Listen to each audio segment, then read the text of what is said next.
go. Come on.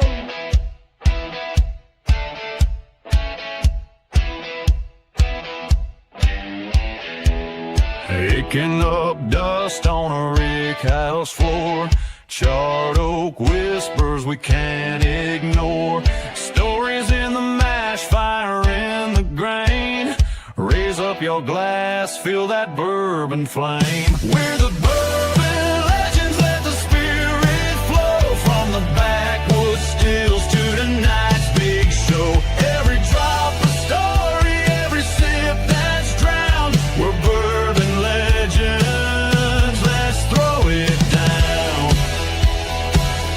Let's throw it down. From Kentucky hills to the neon lights, we're talking small batch days and whiskey nights. Tasting the past in every pour. Gonna carve our names on the distiller's door. We're the Bourbon Legends, let the spirit flow. From the backwoods stills to tonight's big show. Every drop a story, every sip that's drowned. We're Bourbon Legends, let's throw it down. Let's throw it down.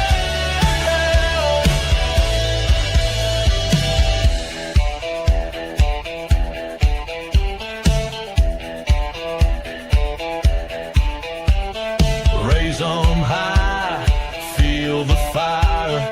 Clinking glasses, lifting higher. One more toast to the ones before and the legends we're making forevermore. We're the Bourbon Legends, let the spirit flow. From the rick house walls to your front row. Every drop a story, every sip a crown. We're Bourbon Legends, come gather round.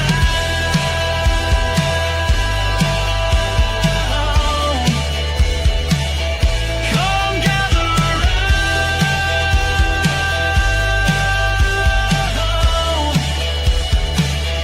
Come gather round.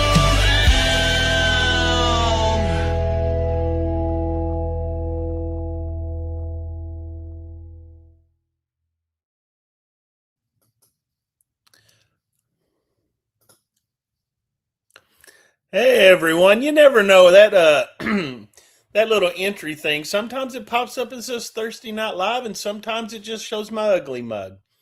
Anyway, cheers everyone. Happy Thursday. It's a great day to be alive, I believe.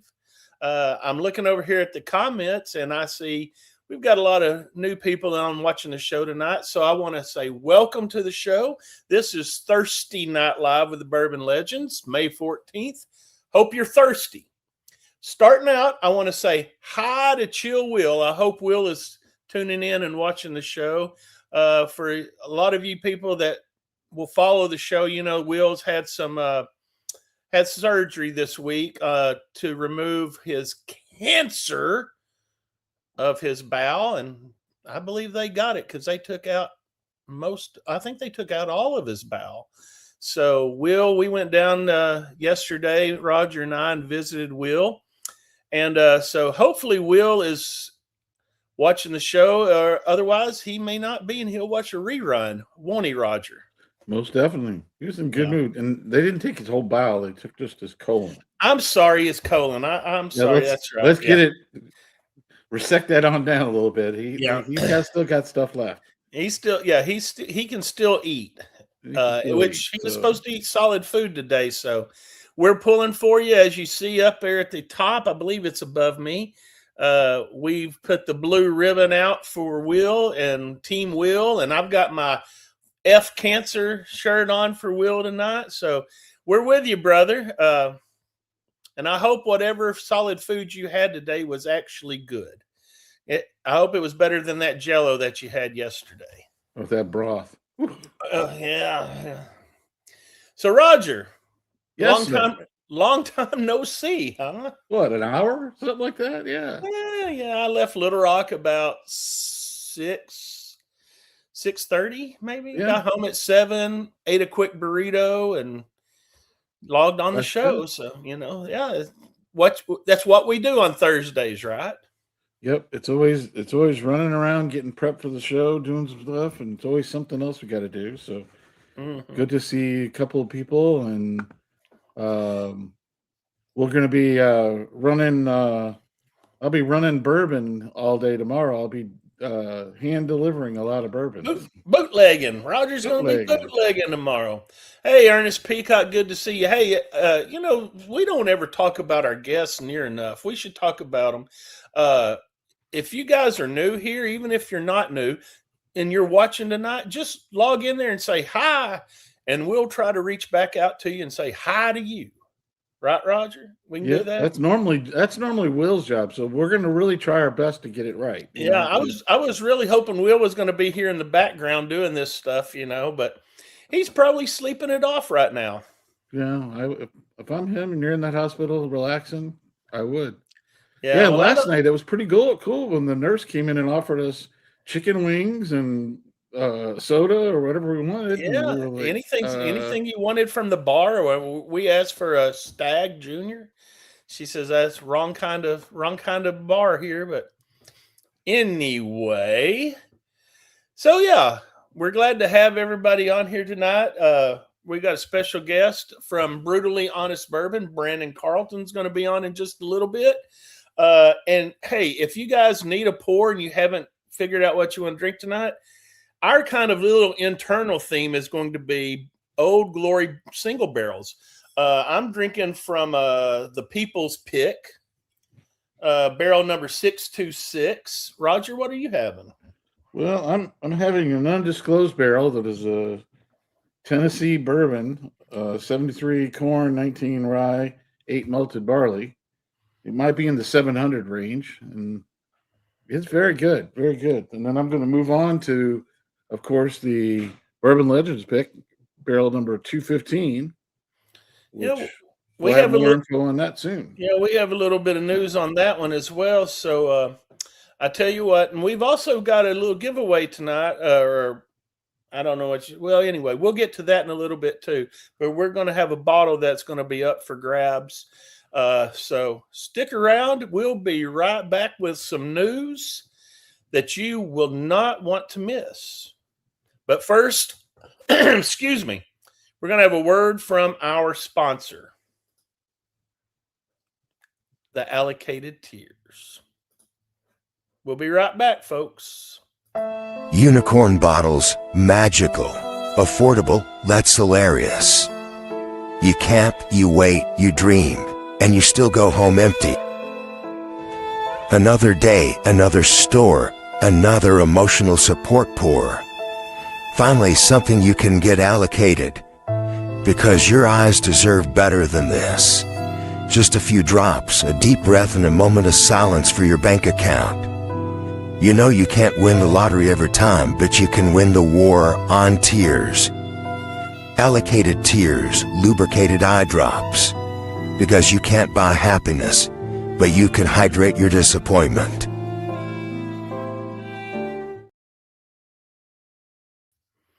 Now, here's the thing, Roger. I heard a lot of flack last week over this, and they don't believe that this is a real product. So just to prove to you that it is a real product, here it is.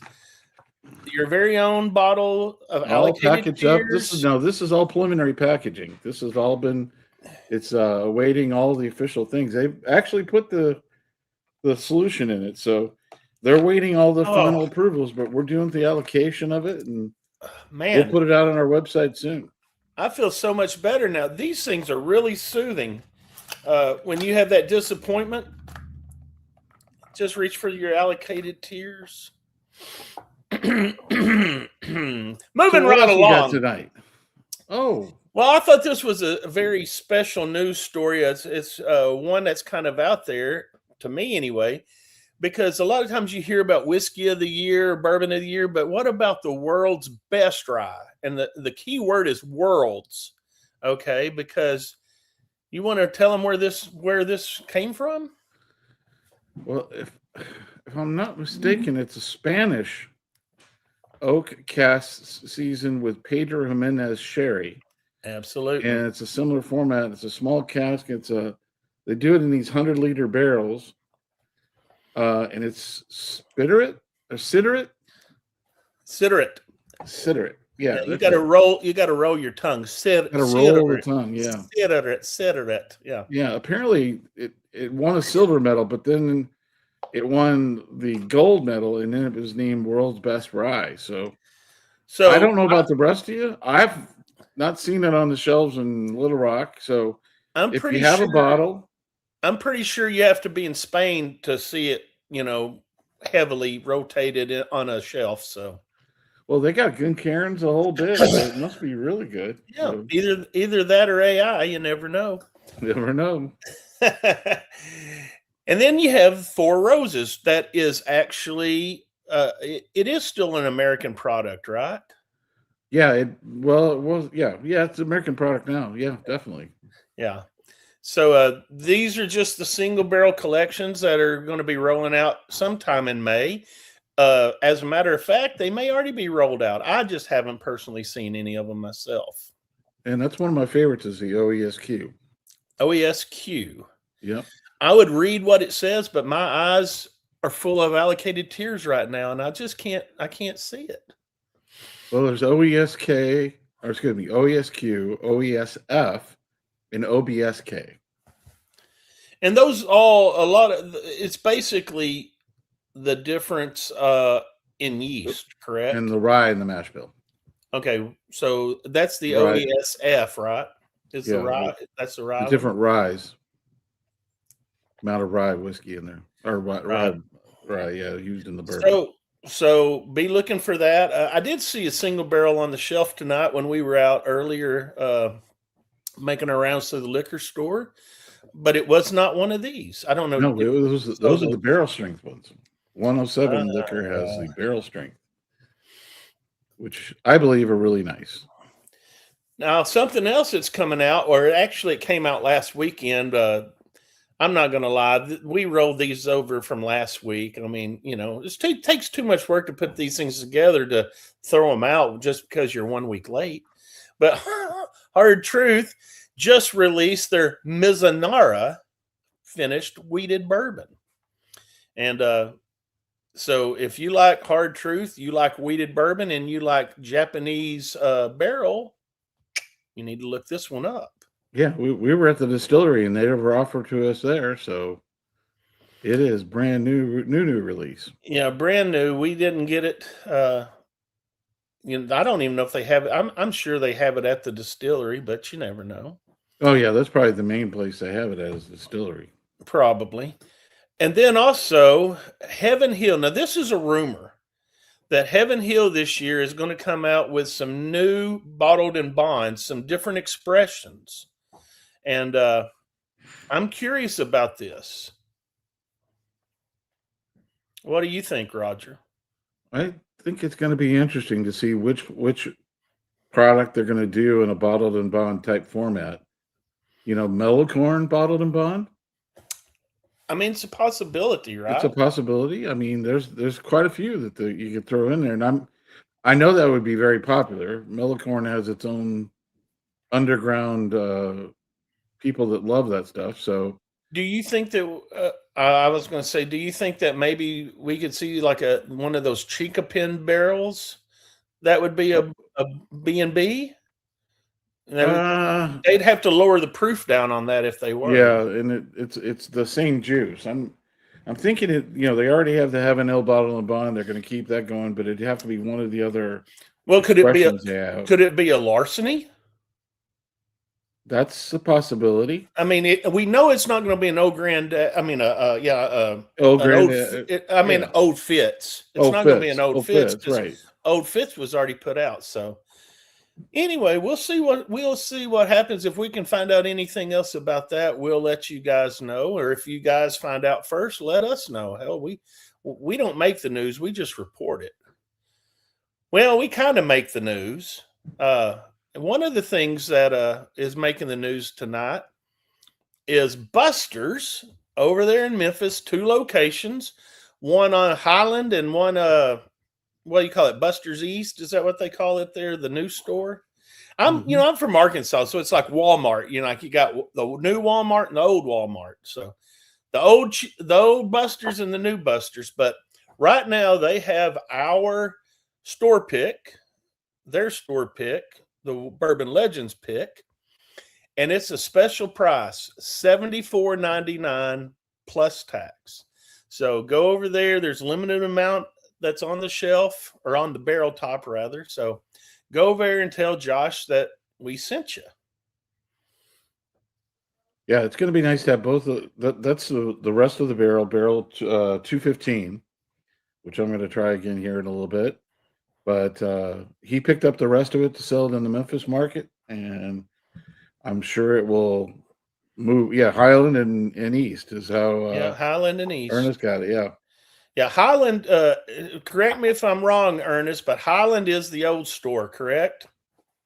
I believe that is the old store. Mm-hmm. Look, I got to highlight this because Tupelo Runner says that is a great bottle. I agree. I agree. It is a very good bottle, Tennessee wheated whiskey. And he also says, I am correct. And that's something I'm not used to hearing very much, is somebody telling me that I'm right. So thank you. Thank you for that, Ernest. Thank you for that. I appreciate it.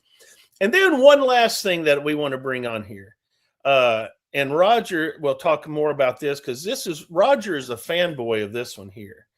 And that's the Silk Velvet from Western Kentucky Distilling. Roger, tell them what's going on with that. Basically, this was the darling of the KBF last year, Kentucky Bourbon Festival.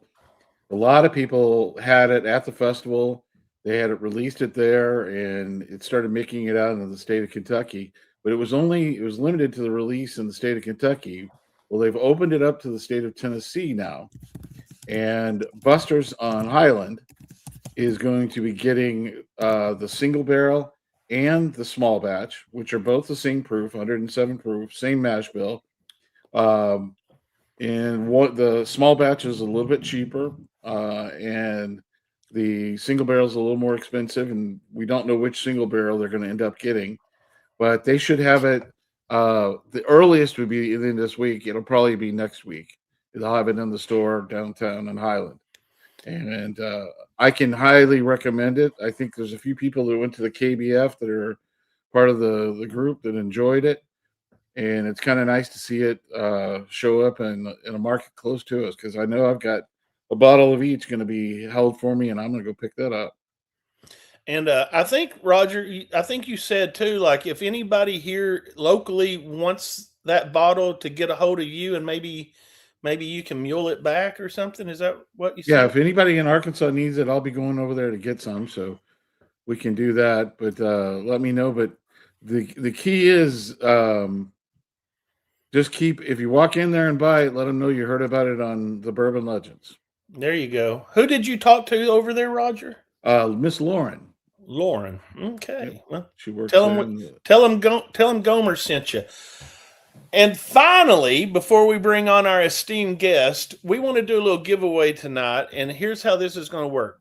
If you like sweet bourbon and you like wine, Madeira cask, we've got a bottle for you. It's the Nelson Brothers Madeira cask. I believe, Roger, that comes in at 106 proof. Is that right? A little over 106. Yeah. Yeah. And this bottle has had some great comments on it, reviews. Now I'm going to just tell you, I'm not going to lie, I haven't had it, so I can't give you my review on it. But anyway, here's what we're going to do. For each $5 that you send to that little Venmo link up there, we'll give you 2 entries that at the end of the show tonight, we are going to give that thing away. So anyway, all you have to do is send to that Venmo link right up there, and we will do that as we get through the show. Yeah, okie doke. Most people say it's a really good summer pour because it's got that little sweet edge to it. Also, a lot of people have been using it in cocktails, old fashions and things like that, because it's got that sweet edge to it. You don't have to add as much cherry juice and simple syrup. Right. I wouldn't say that it's necessarily something that you would be able to crush, but hey, if you like something sweet, Especially in the that's summer, it gets a little warmer. yeah, throw It's a perfect It's a perfect 106 profile. throw you a rock in there and let's go. All right, folks, that wraps up everything that we have to talk about as far as news goes. And right after this message, hey, because we are pretty special here. We have picked up another sponsor of the show. No relations to the Rick House tiers. I mean, the allocated tiers. But this product is one that I think a lot of you folks might be interested in. So we'll be right back in just a few minutes. In a world where bourbon collections have outgrown the shelves, the garage, and possibly the marriage, one revolutionary product rises above the rest. Introducing the Temu Inflatable Rickhouse. Crafted from nearly weather-resistant materials and powered by industrial-strength air pressure, this backyard beauty stores thousands of bottles in temporary luxury. Plus, it is possibly HO approved, featuring simulated Kentucky humidity, authentic warehouse airflow, and enough LED lighting to make your neighbors deeply uncomfortable. Why buy one?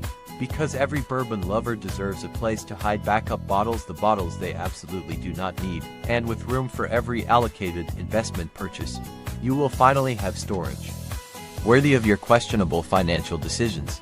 The Temu Inflatable Rickhouse Aging Collections, one bad decision at a time. Cheers to that. I got one going up in the backyard this week. Yeah. I mean, gotta have that. Hey, look here. We're bringing on Brandon. Hey, Brandon, do you have one of those Temu Rickhouses? I have 3 of them. Yeah, they're great. Now you're in Birmingham. Y'all get some storms there in Alabama, right? So I know last time I came through town, y'all had it's been a couple of years ago. Tornado ripped right through the middle of Birmingham, and did you have one then, or that was after that you put yours up? Yeah, I haven't had one since the tornado. I don't know if it's stand a chance. Yeah, I mean, it depends if it's like a EF1 or a EFO. I think it would stand up, but you get one of those EF4s or 5s, and I've got a feeling that your neighbors 20 miles down the road would probably be drinking some of your bourbon. They would, and it'd be highly allocated too, because that's where I hide all the expensive bottles. So, well, those would be the tornado survivors, right? That's yeah, right. There you go. Be even more expensive. Oh Lord. Okay, enough of these shenanigans. Let's get right down to the brass tacks of this show. Welcome to the show, Brandon. I think everybody should know who you are, and if they don't, that just means they don't follow bourbon like they should. Oh, so you have Brutally Honest Bourbon on YouTube, Facebook, probably Instagram, all the things, right? All the socials that you can get on. Are you on LinkedIn? That's what I want to know. Y'all can get me on LinkedIn. I'm not. You know that actually you can post videos apparently now to LinkedIn. So yeah, I don't know. That's more of a career thing. Like I don't know. That might be punitive, huh? Yeah. Some of us are retired, so we don't care. I put it on the LinkedIn. I can't even spell that word. I don't think I'll ever make it to that stage of life. It's one of those hyphenated words, So I have a question for you. I mean, it's kind of weird to interview. Here we go. It's weird to interview people that basically are doing the same thing, but so it's not picking brains, but I mean, it's kindred spirits. So what originally sparked your passion for bourbon? Okay, this is a 2-part question. And what bottle really hooked you into bourbon? Not YouTube, but bourbon, just bourbon yourself. What got you into bourbon, and what bottle was it that really solidified that for you? So I grew up with a family that drank whiskey, right? But they didn't ever really collect or keep anything special in the house. I grew up thinking that Wild Turkey was poor man's whiskey, because we were first Iron Bowl that I ever went to. My dad took me, my uncle gave us the tickets. He was an Auburn fan, and Alabama won. We're sitting on the Auburn side. We're walking out, and we get bottles and stuff thrown down the stands, and a bottle of Wild Turkey in a brown bag hit me. So I'm thinking that's a wino's drink, right?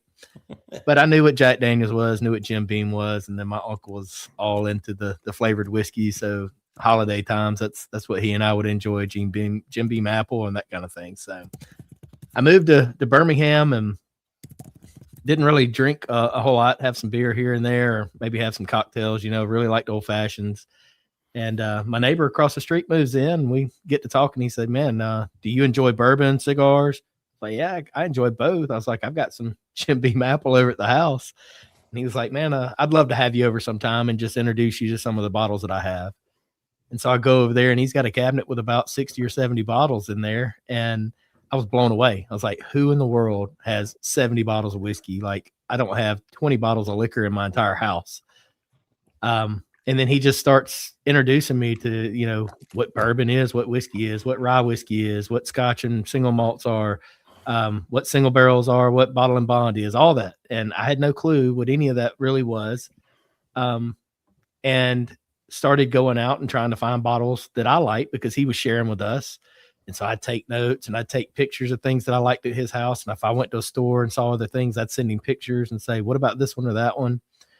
And then I started seeing that there's a ton of people on YouTube that are doing videos of this. And so I was like, man, I would really like to promote some of the brands that I had started picking up and liking. This is probably a good 1.5 year process, right?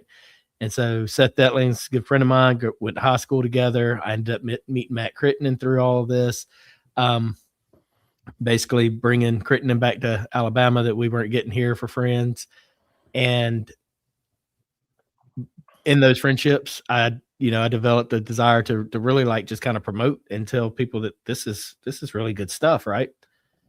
And I don't know. I really just thought, well, I'll try it. So I started the Facebook group, scared to death to even try to think about starting a Patreon. And that thing started growing and people started coming in there. And I was just posting pictures of, these bottles that I had. And probably the first serious bottle that I bought that I loved was Angel's Envy Rye. So it wasn't even bourbon. And I can remember going over to my brother-in-law's house, and his boss brought over a bottle of Jefferson's Oceans. We loved it. We crushed it, killed it that night. And very early on for me, right? And I was like, man, where can I get that? He's like, the bottle shop here in Columbus, Georgia. So I go over there and they had it on the shelf, $88. You have lost your mind. I am not spending $88 on a bottle. It ain't happening. And so, as the group grew over at Jeff's house, I said, hey, man, we need to invite Brian. We need to invite the other Brian. We need to invite all these different people in the neighborhoods. Eventually, I said, you know what? I'll host one at my house. You're always hosting them. Y'all can come over to my house. I've got 4 bottles of whiskey now. We'll share that. And it just started growing. And, I got introduced to secondary. God bless my soul and my account. But started learning about like some really, really good whiskeys and started going to more tastings and different shares. I think bottle shares are what really grew it for me. Yeah. You need the allocated tiers for that. Yeah. And went through the whole thing that everybody else goes through, right? Like Bob says this bottle's good and he's got it. I don't have it. Now I got a fear of missing out. I'm going to go buy that bottle. And then I taste it and I'm like, that bottle's garbage.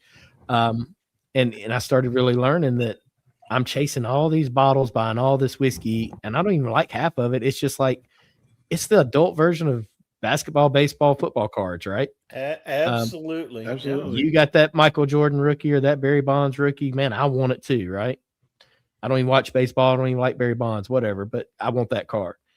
And the more and more I did that, the more I thought, I'm really screwing up here. And then people were coming to me and asking me for like advice. And I'm like, I'm not the one to give you advice, brother. Like, I'm going to lead you down the wrong path. But as that just kind of started to develop, I took it as a responsibility, right? And I can remember the first YouTube videos I put up were distillery tours and me walking around with my cell phone and no microphones, and they were terrible. And I didn't know a thing about editing. I was trying to figure all that out. And so then you go buy new cameras and all. It's a whole rabbit hole, right? But Absolutely. it really grew rapidly, and have a great group of people, man. And the group of people in my group, probably same people in your group. And the community is just really small, but it's just really good. Like I love the camaraderie in it. So what time frame are we talking about? Like before COVID or after COVID? oh no, I was definitely like off the cliff. It was after Well, COVID for me. okay, so I was going to say like your YouTube channel and all that is post COVID. Oh, absolutely. I didn't post my first YouTube video until July of 24. Okay. Yeah. I mean, So, personally speaking, like we were kind of late to the ball game. We started in we started this show in June of last year, okay. or right at end of June, 1st of July, and it's one of those things, like I'm sure Major Zero, Adam over in Memphis. So we were friends with him, and he was doing the whole hunt video thing, and honestly, I hate doing hunt videos. I just don't enjoy them. I live in a dry county, so if I have to go to a liquor store, it's a 20-30 minute drive for me anyway. God love the Bible Belt of Arkansas. I think we've got, out of 75 counties, I believe 36 of them are dry. Wow. It's crazy around here, and we have a governor who loves bourbon, Sarah Sanders. She loves drinking bourbon. I may know a guy who might be slipping her a bottle here for Christmas. But anywho, yeah, we got in late on the game, and so we're trying to play catch up to a lot of people, but we're just having fun, and But as far as editing and all that, I totally get it. This new camera comes out, you got to have the new camera. Had to have the new laptop to do the show. Had to have a new speakeasy to put the background in. Yeah, we don't count that money. No, that wasn't money. It wasn't money. Hobbies. It was transactions through apps on a phone. It doesn't cost money. Oh. Hobbies are expensive, aren't they? They are, and my wife will tell you I've had plenty, and it's like I've run the gamut, I think, on it. I've had a dog training business. It was a side hustle that we had a storefront, and there was a lot of money sunk in that, and bad partnerships. And when it got into motorcycles again, I'd been out of motorcycles for 10 years and sunk a ton of money into a Harley, and then decided I wanted to get a track bike. And so I've got that, and moved away from that and got into bodybuilding for a while, did 5 years of that. And that's a ton of money and a ton of time. And I'm really OCD, and I'm really I have an addictive personality. I'm not addicted to bourbon. I can quit anytime I want. I just don't want to. But you know what I mean? Like when I go in head first, and every piece of my body and all of my energy goes into whatever it is that I do, right, wrong, or indifferent. Half the time I don't have a clue what I'm doing. And so it's a lot of wasted energy. But Roger, who does that sound like to you, Roger? Me and you sometimes. I think this might be. I think Brandon may be a brother from another mother, because we're like my wife says, when you do something that's all ass or no ass, I just jump in it and go. Yeah. And then when I get burned out of that, I just move on to something else. This is the first thing. Go ahead. That I haven't. This is the first thing that I haven't felt burnout on yet. But like I said, I did make it through the motorcycle and bodybuilding era for quite several, 5, 6, 7 years on each one of those. So we're year 2 on this, so it could happen, right? Yeah, just like anything goes on. I just didn't realize when you mentioned that you went to school with Seth, because that's knowing his story and everything that went on with that. Because I remember when some of the first single barrels became available in the state of Illinois, and we were at a little brewery, and they had a couple of the single barrels that, they were selling it by the shot, and we had it, and everybody that was sitting there was like, where is this stuff? How do we get it? What can we get it? We went all around the Southern Illinois, bought up every bottle. At what point did you have it? Do you remember like an age statement on what you had?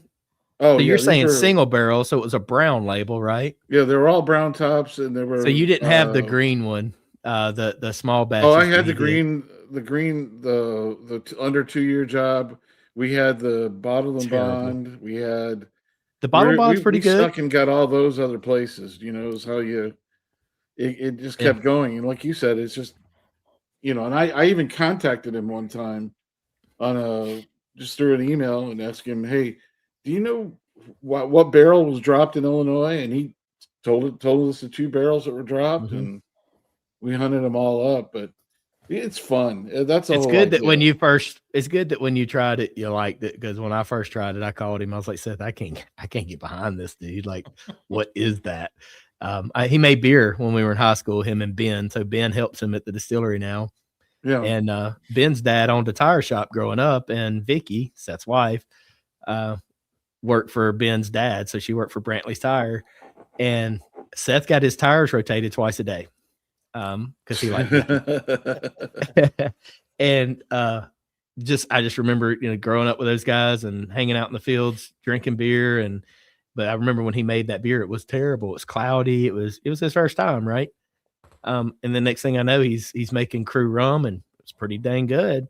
But that first bottle of bourbon that come across, man, I was like, no way. But Jeff, the guy that started all this for me, it's all his fault. He owes my family a lot of money, and I'm holding him accountable.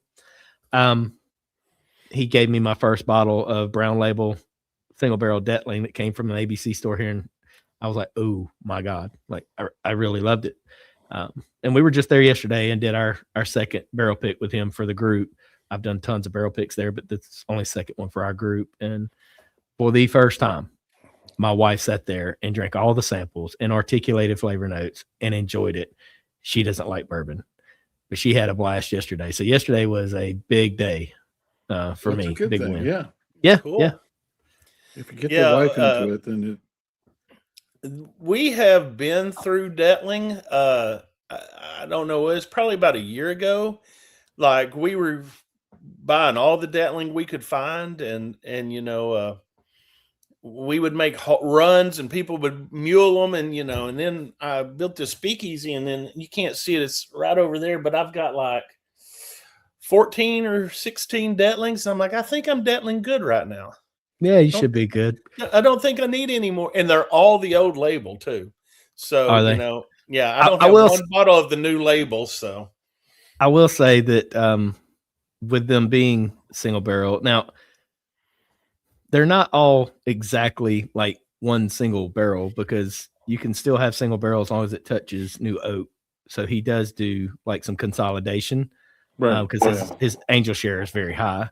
But not everything gets done that way. So what we picked yesterday was a true single barrel. It lived its entire life in that cooperage, in that one barrel. But that's kind of like, that's the rarity there. But I will say this, you got a ton of Detling there. When you hear people start talking about these special single barrels, you need to go after them. Like last year, I was telling everybody 388 is the one. When the drop happens, you guys better put 388 in your cart. And a lot of people slept on it, and then people tried it. And so there are some special things. The last time I tried to even get a Detling was when Bourbon Together dropped that barrel, and I literally, it was like doing the Wild Turkey, when Wild Turkey did their drop, except the webpage didn't crash. Right. But I mean, it sold out so fast. I didn't even get one of those bottles. And I've kind of just got to the point where it's just hard to try to get some of those bottles, and I've just kind of thrown my hands up. But yeah, well, if I can get a hold of one, I'll try to get a hold of one. Know that change is on the way. So, and it's already implemented. So if you'll go to, so Seth is doing quarterly drops, and he has implemented, he and I've hooked him up with Chris and him over at Found North, and Colby over at Frey. They both use EQL lottery system. And so Seth is using an AI-based lottery system right now with his distributor. I think they'll probably eventually get to EQL. It's a pretty heavy investment. But right now, if you go to his website and you go to the shop, you can sign up for emails.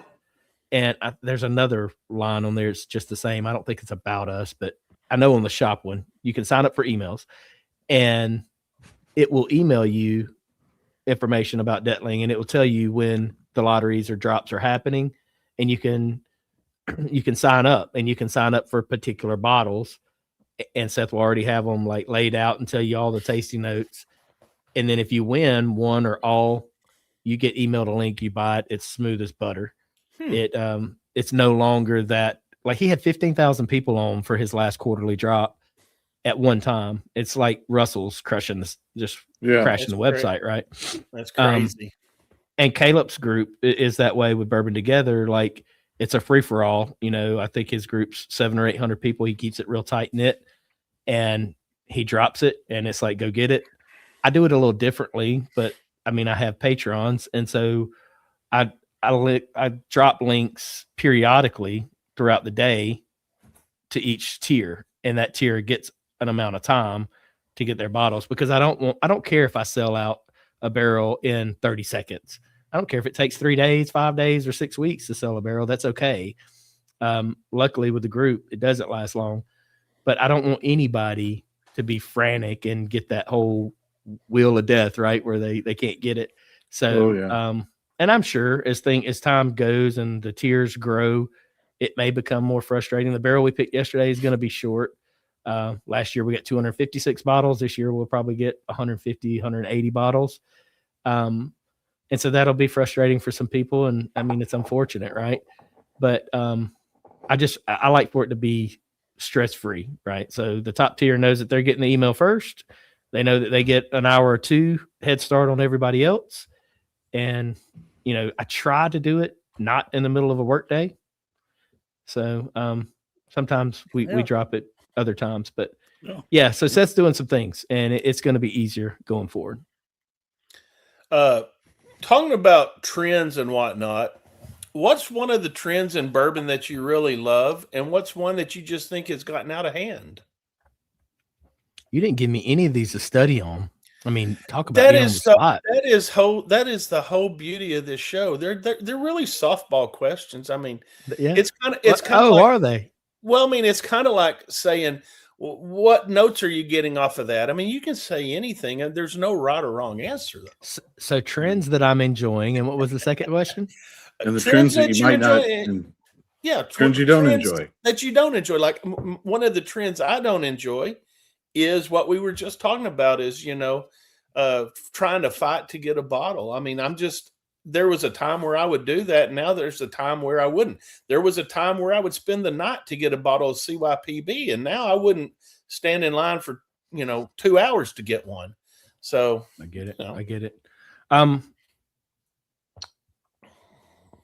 Man, that's a tough question. I mean, the easy, like you said, softball answers would be, allocation bottles being so tough to get, and then the price points of some of those bottles.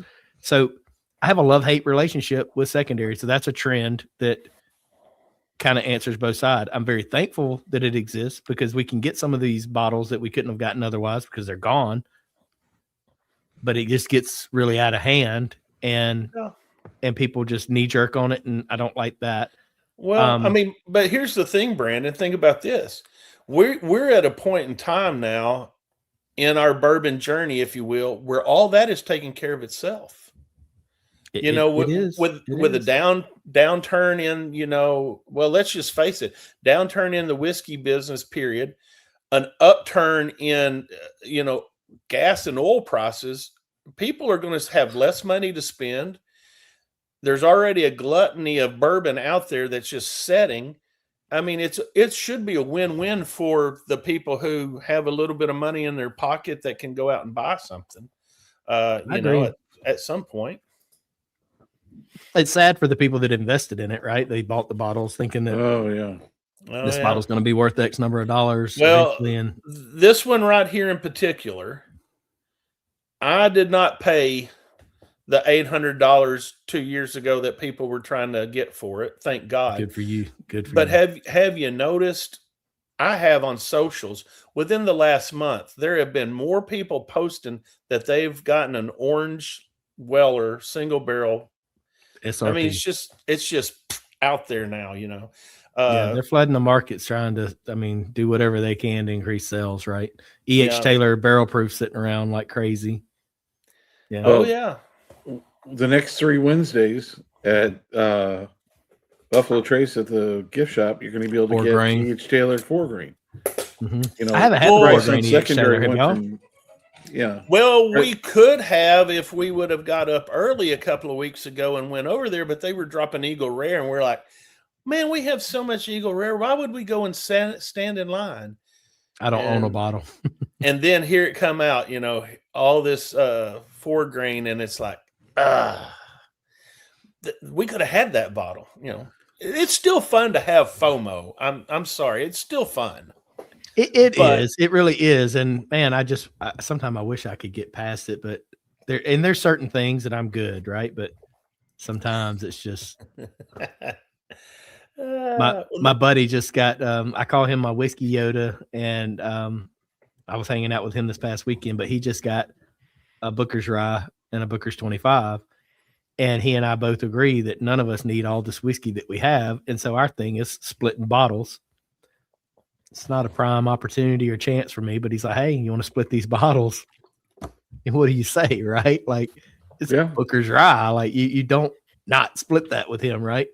Or I go hang out with him this weekend, and he takes me around to a couple different places, and we hang out at his house and had a bottle share, and we end up at Warren at Delray Beach, and down around Fort Lauderdale. And I mean, they got the new E.H. Taylor B-Tac, which I'm turning my nose up at when I drink it. It's really good, guys. Is it worth crazy prices? Probably not, but it's good whiskey. Michter's 20, I got to try 3 different ones. Last drop. Now, when the ticket came, I wasn't happy at all. But, it's like, that's FOMO, right? That's why I tried those. It's because I haven't seen that before in a bar, so I'm going to try it. I was so lucky last year, or earlier this year, rather. I was in Beaumont, Texas for the Southeast Texas Bourbon Festival, and met a lady in a liquor store who come up to me, and she just started picking my brain about things. And I'm like, what the hell is this lady doing? Then come to find out she was a rep for Iron Root, and they were going to be at the festival that evening. So then, we started talking bourbon, and she invited me out to her van, and she cracked open a fresh crack of that E.H. Taylor that you were just talking about. Yeah, it's good. Yes, I mean, I would have thought if that low of a proof that it wouldn't have been, but it was good. It's even better when you don't have to pay for it. And they just pour you a Glen, and you're like, oh man, it really tastes good now. Yeah, we camped out for Heaven Hill 22, and I was questioning it because we went to Buffalo Trace. So I left here at 4 in the morning, and drove to Buffalo Trace, did a barrel pick, and then drove over to Heaven Hill, stayed up all night for a 22. But my buddy David had he had gotten the 22 from a dinner that they had a little bit before. The night before, and he had also gotten the Blade and Bow 30. So I got to try both of those in the parking lot for free. At least I knew Heaven Hill's worth it. I'm waiting on it. Now I've got 3 of them. Like, I've traded and sold my soul to get them, but got them for decent prices, I thought. But anyway, at least I got to know that Heaven Hill 22 was good and it was worth waiting on. But the Blade and Bow 30, I wouldn't buy it. I wouldn't want it if you gave it to me. It's thin and it's really over oaked, and perhaps I just don't have a sophisticated enough palate to appreciate it, but it wasn't for me. That's kind of like, we were lucky enough to get the Unity bottle there when the new Heaven Hill Springs opened. Mm-hmm. And we had a guest on, the Bourbon Barbie that worked there. And she was telling us the story, while we were there doing the tour, when we didn't really know her. And she's like, they found one barrel of this, and it was, I forgot how old it was. Roger, maybe you remember. It was 30 years. It was 30 years old. And, they said it was terrible, but they mixed just a little bit in the, for that Unity bottle. It is a good bottle, but yeah. It's good. 30, it wasn't, and it didn't get a bunch of rave, and it wasn't worth a bunch of rave, but it's good whiskey. Yeah, it really did. I was really surprised that it didn't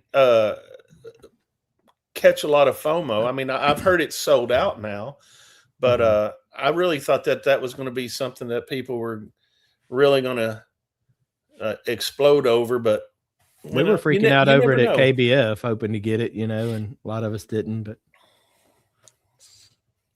what's right now? What's one of your favorite? I know Seth and with Crittenden, but is there another memorable distillery visit you've been to recently that just blew you away as being something new and different, or an older brand that you just hadn't tried very much before? Man, that's a broad thing for me. My wife tells me, she's like, you named your brand, your channel, whatever, Brutally Honest. People think that you're going to be like just seriously bashing whiskey. I like 99.9% of all whiskey I try. Unfortunately, it doesn't match up. Like I'm not able to just be that guy that I think people think I would be. But man, so there's a few. So one is going to be Leaper's Fork. Okay. So they sent me a bunch of Bottle and Bond to try, and I was just like, God, it's like got that pot still funk. It's yeasty, it's bready. It's not for me. And then my buddy Rob, who I there again called my Yoda, he's like, dude, you're missing out if you're not catching some of these special single barrels they have. And so he really encouraged me to connect with them and get back up there. They were the first distillery I ever toured. I didn't like the whiskey then. And we went back up there, and I was telling them, look, we're coming just to kind of screen through to see if the product is anything that the group really even wants to consider. And they're like, okay, what time are you going to show up for the barrel pick? I was like, we'll be there at 10 a.m., but we're not coming for a barrel pick. He's like, okay, cool. So I've got you down at 10 a.m. Monday for the barrel pick. I was like, it's not a barrel pick. Well, it's like going to look at puppies, right? Nobody does that. So we go up there, we taste through some things, and we land on one. We're like, man, that's great. We'd like to take that one home. Well, let's go out in the rick house and tap some barrels. So we do that. We picked up two more. One of them was a Mizunara finish, which I wouldn't have thought I even liked. So Leaper's Fork is another one that I don't know if people were sleeping on it. I know I was. That's Lee over there, right? Lee at Leaper's Fork? I don't know Lee. I thought with Ben. Ben, okay. Lee, I believe, is the owner and master distiller. They're supposed to be on our show as well. But yeah, Ben as well. I remember Ben. I've been talking to Ben as well. Really good whiskey. Is it? And that's in Tennessee, right? Mm-hmm. Yep. It is. So that's a Tennessee whiskey? They do the Lincoln counting process? On their Tennessee whiskey, not on their bourbon. But their rye distillate, you could drink that out by the pool, and you'd almost think that was a tequila or an agave spirit. It is so good. And I'm not a huge tequila lover, but that rye distillate is fantastic. I need to interrupt here because this comments are scrolling by too fast, and I want you to answer this for Mike. Okay. Big Creek Distillery, should he stop on his way when he goes towards Atlanta next month? He says you have a video out and he's not watched it yet. You should stop by there, and you should, if you want to message me and I'll message them for you to set it up ahead of time, you need to at least try 2 barrels. Like at least ask them to pull you 2 barrel samples and let you try it. Big Creek's doing some good things there, guys. Like I've had a few of theirs that come across crafty and funky, but we went there recently and went through 4 barrels. There was none of that. And I guess as it gets up in age, maybe some of that kind of dissipates. There again, they're pot still to column. But that is another one that I was going to mention. And yes, you absolutely need to go by Big Creek. We're not even following the questions that we have laid out for you. This is the beauty of this show.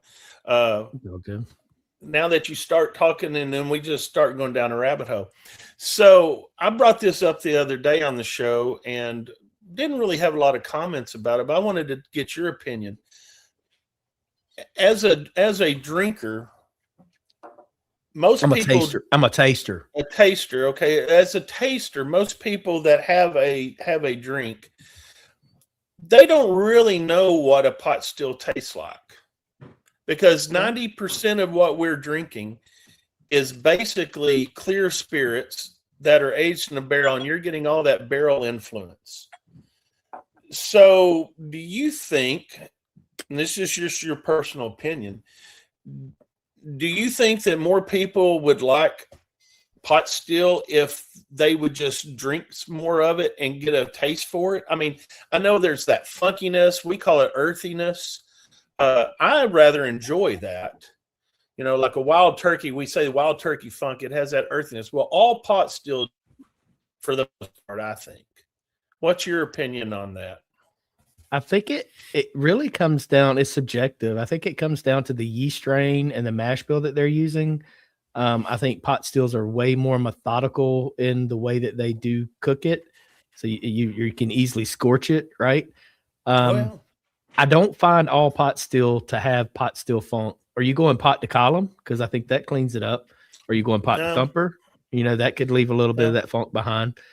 I just think that you need to be blind to the whiskey. You need to put it in the glass and you need to try it. You need to put it in a glass that you can't even see the color. Drink the whiskey and just ask yourself, do I like the way that tastes, the way it smells? If that's pleasant to me, now tell me what it is. And if it's pot still, so be it. I love Detling. Detling is pot still whiskey. Like, I love Crittenden. That's column still whiskey, right?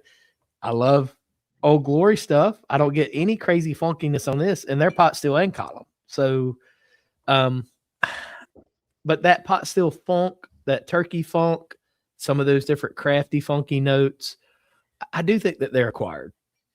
That's an acquired taste. And some people like it right off the bat, and some people kind of grow into it, right? I just think that most people, and I'll be blunt and clear. I've got 3 stills on the other side of that wall. None of them are column. They're all pot still. And, whenever I taste anything that somebody else has produced, I get that pot still flavor because, it is an acquired taste. But I'm saying most people have not really ever had that. Like if you get a Heaven Hill product, you're getting a barrel. You're getting that barrel influence where it's at in the rick house and whatever. And so I think that people are just, I don't want to say nose blind, taste bud blind maybe to what a real distillate tastes like. That could be true. That's the whole beauty, in my opinion. And there's, like I said, there's no right or wrong answers. But that's the whole beauty to a pot still is you're leaving behind those esters and, those oils that are not cleaned up. I mean, I ran some corn the other day, and when I took the top off of the fermenter, there were blobs of corn oil, like the size of a quarter, just all over floating. Mm-hmm. And I'm like, that's flavor right there. That's like when you cook a steak and you get that little bit of sear on there. That's your flavor, It is. That is. But that's what I'm saying. In the world that we live in right now, people don't appreciate, I don't think, that flavor. Some don't, for the most part. You're right. I don't know if this will show up on camera. I'm gonna see if it even shows up for me. You were talking about fat floating around in whiskey. Let that settle for a minute, and I'll try to. Yeah, that's in there. I don't know if my light's even bright enough to show it. You can't see that on camera. There's tons of I don't have enough light on it. Even if I put it back here, maybe. Yeah, you can't see it. Darn it. There's chunks floating in this Penelope 13, and that's one of my favorite bottles. And when I see that, to me, that's like fat on a steak, right? Like I want it. Speaking of fat on a steak, last week we had on Iron Root. And she actually said that one time they had some Wagyu steaks that came in, and they had set out too long, and they were afraid to cook them, so they threw them in the pot, in the still, and they distilled it with their mash. Yeah, A5 Wagyu. And that's the first I've ever heard of that, and I'm like, yeah. I mean, that's an expensive distillate that came out of that thing. But she said you could actually taste, some of that flavor. And then I started thinking, well, a lot of us go to Old Dominic and we get the duck fat old fashioned. I mean, what's the difference? One time and one time only. Not if you appreciate that, that's great. Oh God, you didn't like the duck fat old fashions, huh? I didn't. No, we did a pick there in January, and I tried it, and yeah. Honestly, I think the original ones were better. I think as they've kept doing it, I think it lost a little bit of. I think the process I did to make the duck fat was different. When they first came out with it, it really hit me. But now you're right. I've had it for the last couple of times, and it just didn't taste the same. But maybe it's just my palate changed, But I know what you're talking about. And that's something else that happens. The more you drink, the more your palate does change. It does. And it's day to day, man. I was freaking out the other day, and my wife was like, "Why are you in such a bad mood?" But I work out of town. I work offshore, so I come in after 14 days, and usually I don't like whiskey on day one. And so by day two, I'm kind of acclimated, and I'm back to doing some reviews or doing some things. And I sat down to do a couple reviews, and those went fine. I went and ate lunch. Probably ate too much, ate some of the wrong stuff. I thought I was done with whiskey for the day. I'm really protective of my palate when I'm going to drink whiskey. I make sure I'm hydrated and all the good stuff, and I don't eat anything that I eat real bland. Anyway, I come back and I tried some bottles that I know I love, and y'all, they were terrible. They were, it was a craft distillery that I absolutely love that makes some really good rye whiskey, and it tastes like chewing on pine trees. Even the bottles that I absolutely know that I love, but I had gotten some new single barrels in. So I don't know if like that was all to do with lunch, and lunch changed my palate, or the 2 weeks while I was offshore working, I was sick as a dog with like drainage and all this stuff. If there was just still like remnants of that going on, but it's a real thing. But I'd never had that happen to me that bad, and I was scared. I was like, man, did I totally lose my palate? Is it gone? Will I never taste whiskey the same? Like, what's going on, right? And COVID caused that for a lot of people. Oh yeah, big time. My wife still doesn't have her sense for wine back that she once did. She used to love wine, man. Just doesn't like it. So you said you've been to a lot of distilleries. I mean, I know you've been doing a lot of picks and whatnot at distilleries. What's your most memorable experience that you've had at a distillery? Dude, I'm gonna say the pick at Old Dominic, just because they were so open to like bring who you want. There's no head count, and we had 30, 35 people show up, and it was a full weekend of hanging out with everybody, people that I'd never met before, and going through the process of that barrel pick. It was nearly flawless with that many people. I thought it would just really be a mess. And then afterwards, we were like, we'd like to do a bottle share tonight. Where can we do it? And they're like, you guys are welcome to hang out, here if you want to. Just make sure you clean up. And so we got to hang out, do our bottle share there with everybody. So that might be the most memorable, just because of the time spent with members that we have that I talked to online, but I never met. So when you did a barrel pick like that, did everybody have a say in it? Like if you had 30 people there, everybody had a say. So I'll tell you how Old Dominic did it. Maybe they want me to say this, maybe they don't, but first time I'd ever had a barrel pick that large. And I think this was a very cool, unique way of doing it. So we all got one of the Old Dominic poker chips, and we had 6 samples, 6 barrels. And as you went through your samples, you would take your chip and you'd go drop it in the bucket by that sample. And however it happened, we had just about nearly a tie between 2 different barrels. So we pushed everything else to the side, and we asked them to blind us on those 2 barrels. So they blind us on the 2 barrels. We come back, the one won by a few votes, and the other one was right there with it. So luckily they allowed us to get both barrels. But I really would have thought that it would have been all over the place, and that we would have had, votes going everywhere, right? But we didn't. It went really well. I think a lot of people romanticize barrel picks, and we haven't done that many. I mean, we've done, I think, we've done 3 actual here with the Bourbon Legends, and it's been kind of all over the place. One pick that we did, it was just basically, do you like it or do you don't? And then one pick that we did, we had this criteria set out where, you had numbers for each, appearance, nose, taste, overall, all that. Mm-hmm. And then the last one we did with up at a Hard Truth, and we ended up picking 3 barrels.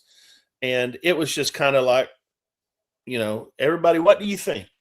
You like that number 1? Raise your hand, whatever. So we've kind of been all over the gambit, if you will, of doing picks. But there's Yeah. a lot of pressure when you're doing a pick. I mean, I don't romanticize it and think that it's fun, because I'm sitting here thinking, is it going to sell? Is it going to sell for the liquor store that's, putting up $10,000 or more for a barrel? All those things. It's just I think it's a lot of pressure. I don't know if it's really fun or not for me. It is a lot of pressure if you really care about what you're doing. Like you said, there's a lot of money being spent. I mean, sometimes you're $20,000-$30,000 into these barrels, right? And you may not get a ton of bottles, but if you do get a large yield, it's like, man, are these going to move? And you need them to. And that's what I try to tell my group. Even before we consider a pick, I'll be like, hey guys, I'm talking with XYZ, would love to do a pick. If you guys aren't familiar with them, then, I'll share some samples or something with you and we can get you familiarized, but I need your vote. And if we do a pick, price point is going to be about like this. Would you be interested? And that's how I got started doing barrel picks, because I was like, guys, if you vote for this, I'm counting on you to follow through. Like when everything drops, I need you to grab what you said you were going to grab. Now, luckily, we're good. I think people, they trust the group, but I 100% lean on the group. If it, just like we did the pick at Broad Branch, me and Elizabeth picked what everybody else picked as their second barrel. She and I picked as our number one, but everybody else picked what she and I picked as our number two barrel as their number one.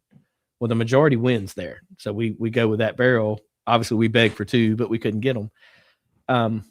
So I try to pride myself on the majority of the group wins. I try to take different members every time and have been really blessed with a lot of great palates, people that really care about it. And I think they have a little bit of an appreciation for the risk that's being taken. But no, you never want the majority of the people to come back and say your pick is garbage, like you picked bad whiskey. And you don't ever want to be held responsible for having to buy back half of that barrel or whatever, right? So it is a lot of pressure. It is. Yeah, we've been fortunate. We picked up a partner with a liquor store in Memphis. It's taking the second half of our pick, which we sold really well, but we were glad to keep it in market and keep it where people can go and pick up that second bottle now that they had the first one, and maybe that is pretty good. And so, like Kenneth, one of our members, had said earlier, he really loved it. So he's got an opportunity. If he needs to get another bottle, he can go to the local shop and get it. And it's like, that's going to be love that feedback, right? That positive feedback, and that, yeah. Because you want to see that, because we thought it was excellent. We thought it was a very unique bottle. You know what I mean? We had 4 or 5 samples to try from, and we're like, it came back. We always came back to that one, and it became the one that we really enjoyed. But you hope that's what everybody else enjoys too. And I always tell the group members, like, we went to Broad Branch, I absolutely knew we weren't leaving there without a barrel. Like, there's no doubt in my mind what they're serving us is excellent whiskey. But I told the group, and I always tell them, we do not have to pick a barrel. It's nothing says we have to pick one. None of these have to be a choice. It's not like I didn't really like any of them, but this one, if I had to pick one, no. If it's not releasing endorphins into your body and you're getting excited and like that whiskey is slapping, like I've got to have that, I want 5 of them, we're not picking it. And man, we have been really blessed that the group leans on that, and then the majority usually picks that same one. I don't know how that works. Now, yesterday, like I told you, it's all on the group. But yesterday we were at Detling, and we land on the one that I really felt like I liked. And I just looked at the group, and I was like, this is totally y'all's decision. But if you don't pick this one, I'll kill every one of you. You're dead. And they were like, I thought you were going to let the group pick. They're like, you can't pick. You can't pick. You're going to pick to live or die. Like, we're picking this barrel. But I would never have vetoed them. If they had told me, Brandon, you're wrong, that's not the right one, we wouldn't have picked it. Now, have you ever went to do a pick and what they gave you to pick from, you just weren't a fan and just said, we're not doing this? The only time I've done that is when I've had distilleries send samples as opposed to going there.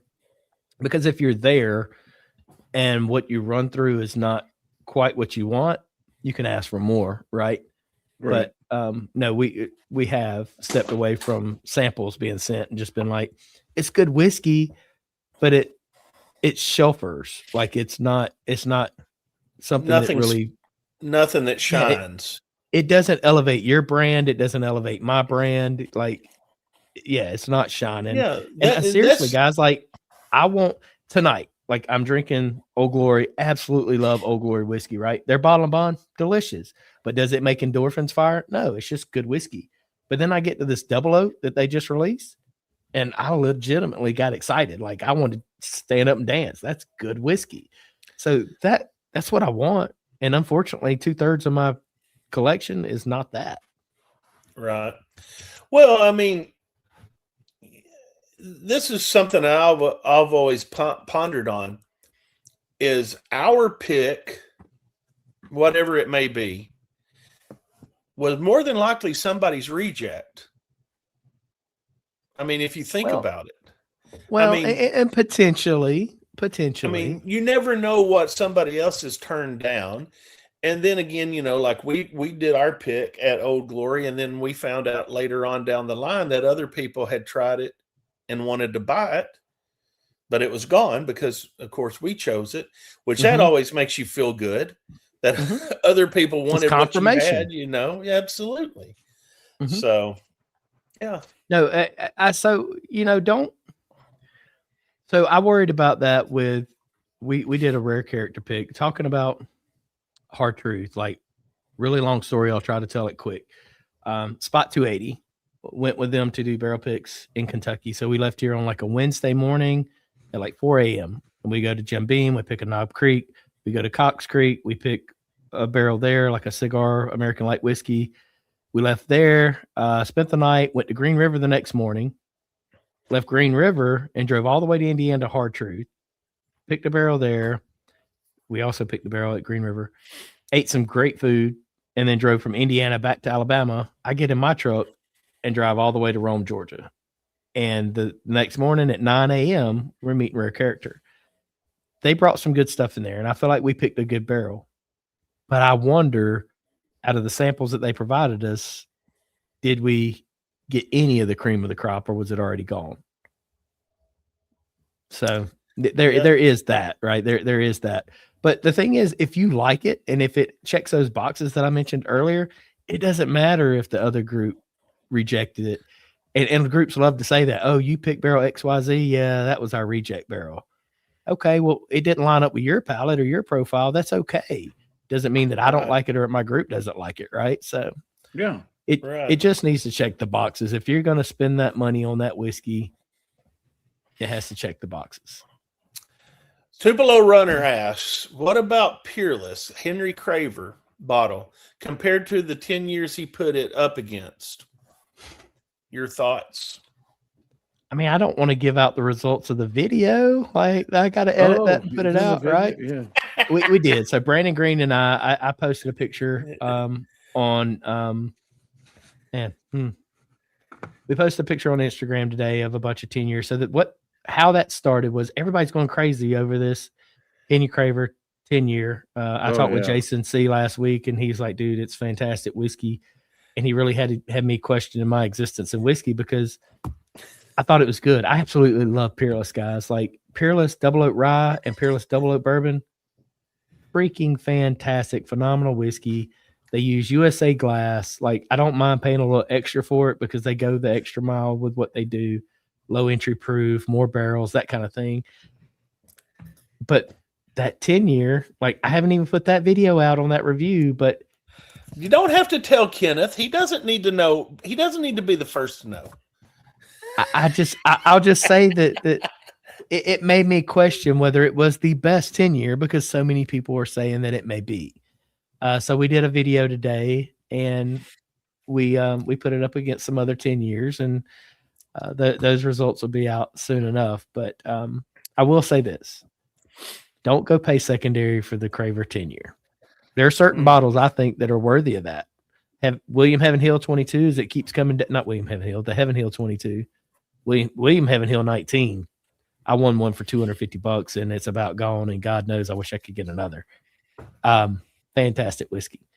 But the Heaven Hill 22, as the prices come down, in my opinion, it's worth it. But that's all relative and subjective. Like, it's tough to say that a whiskey's worth $675, right? Yeah. Some people say no whiskey's worth $100, and that's okay. I respect that. It's not. You're right. To me, certain bottles are, and that's just my personal perception. I'm not telling you to go spend $100 or $700 on a bottle. I'm saying that if you have that money to spend and you're questioning it, my opinion is those are worth it. The Peerless 10-year is a good 10-year whiskey. It's not a fantastic 10-year whiskey, in my opinion, but so many other people are saying that it is, and that's okay. It is to them, and I respect that. Well, I sometimes think, I'll be honest with you, you being honest is a good thing about what your thoughts are on it and things like that. I get the feeling sometimes, just my opinion, some people do it as clickbait to get that review out there, to get it out there and be the first one, because that's the pressure in this game, is to get the first review out of a particular bourbon. You know, me and Craig are down the list on it. We don't get bottles sent to us. We have to hunt them up, and by the time we hunt them up, it's been out for 6 8 weeks. We don't really do reviews. We do live streams, you know. I mean, well, don't be hesitant to start building these relationships with these brands. Like, I reach out to these brands on Instagram, and then I email them to tell them who I am. And some of my, some of the people that are in what we do kind of laugh or pick at me about the fact that, I kind of whore myself out that way, but I do. Like, I don't mind introducing myself and trying to get that. And, that has gotten me relationships with a bunch of great influencers who have led me to a lot of great brands. I wouldn't be getting Jack Daniel's samples if it wasn't for Jason C at Mash and Drum. Like, it just wouldn't happen. So, there's several, I could go on for days about that, but it's about building relationships and just not being afraid to connect with people. But, like Cedar Ridge, I reached out to them. They sent me some stuff and I didn't like it. And it's very rare that I don't like it.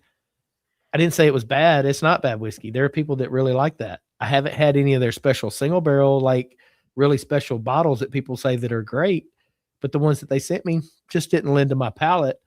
And I may have tarnished that relationship. And I don't want to tarnish it with Jack Daniels or Peerless or anybody else.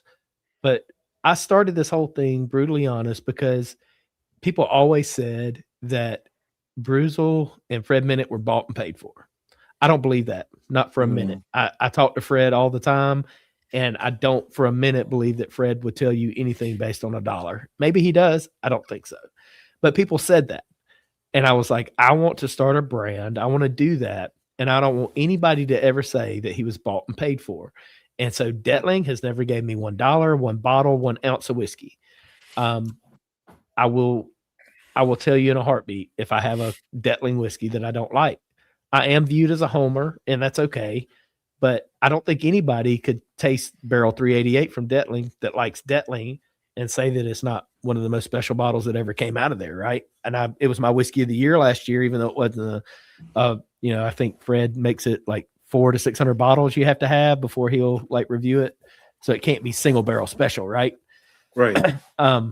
But that's why I started Brutally Honest Bourbon. I will be brutally honest. I will never be rude. I respect the craft because I can't do it. But and there again, it's just my opinion. It's not fact, right? Like maybe I don't like the cheeseburger from that store, but I like the cheeseburger from that store. I mean, there's nothing wrong with it. That's the thing. It's all subjective. Like I said earlier tonight, there's no right answer. Just because you like this doesn't mean I have to like it. Just because I get caramel doesn't mean you're going to get caramel. And I'll give you an example. Since you're with Brutally Honest Bourbon, I'll be brutally honest. Love Detling. Paid $250 for that bad boy. Which one is that? 72, 82? 82. Okay. Not for you. And that's okay. Just didn't hit. And here's the thing. And you know what it's worth on secondary right now? $675. Well, I wonder how much that's worth with a less than a third gone I out promise of you, it. if you float it out there, there are people that want it because they'll love it. Is But that right? I, And I'll be honest with you. maybe I need to go back and taste it. We tried it in a hotel room in Kentucky. I didn't tell the guys that were going to be there that I'd got it, and we cracked it open. We poured it, and we're like, Hmm. And And then we I'm had like, we had a brown top bottle that we were trying at the same time, and it was like You liked it better. liked it better. It just So Yeah, more the you just never same know, exact story. The last drop was that I'm talking about with the 388. It was a pewter top, and he also dropped the 90 month, right, which was a gold top. right. And I told him, I was like, Seth, I get it. 90 month. It's the oldest age statement that you put out there. It's got some complexity to it. I'm going to try. Be in Alabama with you, it ain't 388. Like 388 was the gold bottle, in my opinion. And he's like, maybe it was. Maybe I missed it, but I'm going to go back to it right now. I'm going to let it sit there for a little bit, and I'm going to just see what I think. Because I haven't went to it in a year. I like to say this. There's a few brands that I feel that are this way. Detling and Corbin Cash are two of them. Leaper's Fork's another. They don't play nice with others. You don't want anything before or after a Detling. You don't. True.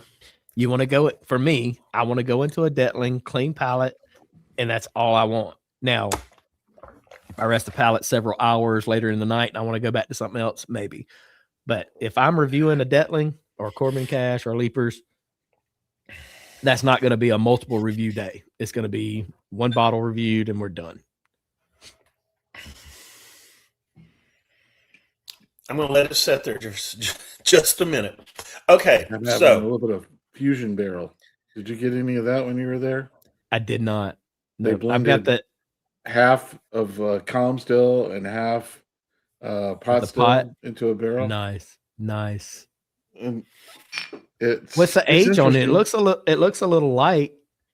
It's a little light right now, but I really like the flavor on it. It just has both sides of the. We're back on Old Glory, right? That's Old Glory, correct? Yeah, Old Glory, yeah. What I find with Old Glory is their younger stuff tends to lean more like grape and bright fruit, and I like it. It's good, but it's a little thinner, and that's what I get on it. But then as you get into their single barrels and you get into some more age, and especially their double oak, it turns from that bright to a dark note, which is where I like it. I like that darker, nuttier type profile. I just prefer that. And I feel like their older whiskey and their double oaks, fantastic. Yeah, that's why I liked our the 215 barrel we got. It hit all those points that we wanted, and it was a good bottle. They had 95 was a single barrel they sent to us. And then I also bought the 101st Airborne pick that they had that came out at 101 proof. Real and cool. It's a different profile, you know what I mean? But it's really, really good. Okay. I like that. Just having that variety and that you can get from the same distillery, and not all of it tastes exactly the same. That's correct.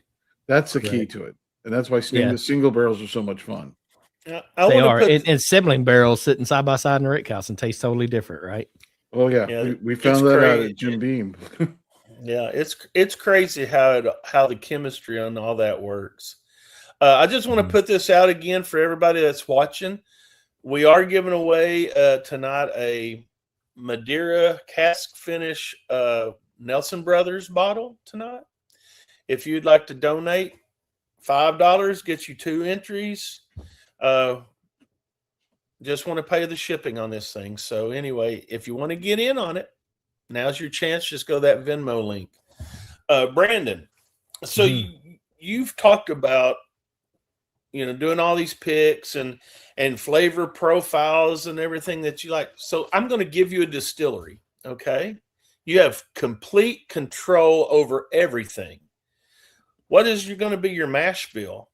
What's going to be your proof, your age point, your price point? It's just a game. It's just a fantasy. What are you gonna concoct for us? It's gonna sound so cliche, but I'm definitely going wild turkey mash bill. Okay. I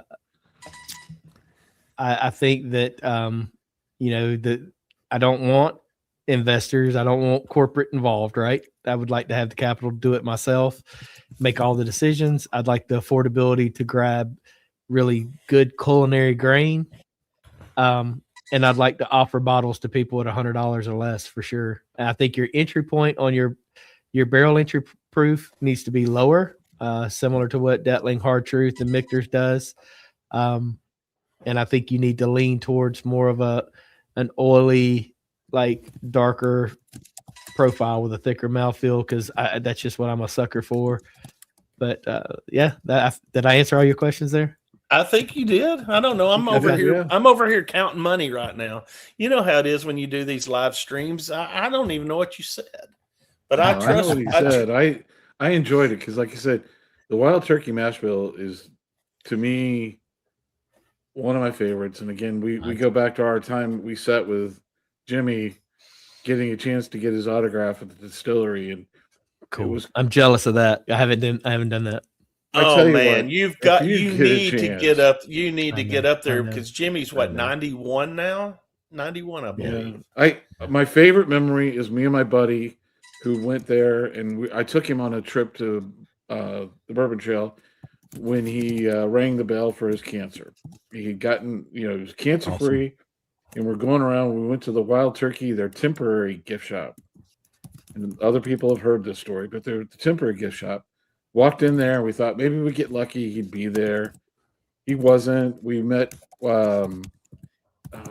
What's his name? He played in the band. He's worked at the distillery for years. He played Montgomery Gentry. He was in Montgomery Gentry. Oh, okay. And so we went there. He was like, "Yeah, he's probably not going to be here. He's out playing around with his grandkids." And we're like, "Okay, cool." My buddy grabs it. He sees this on the walls with those little quarter barrel tops.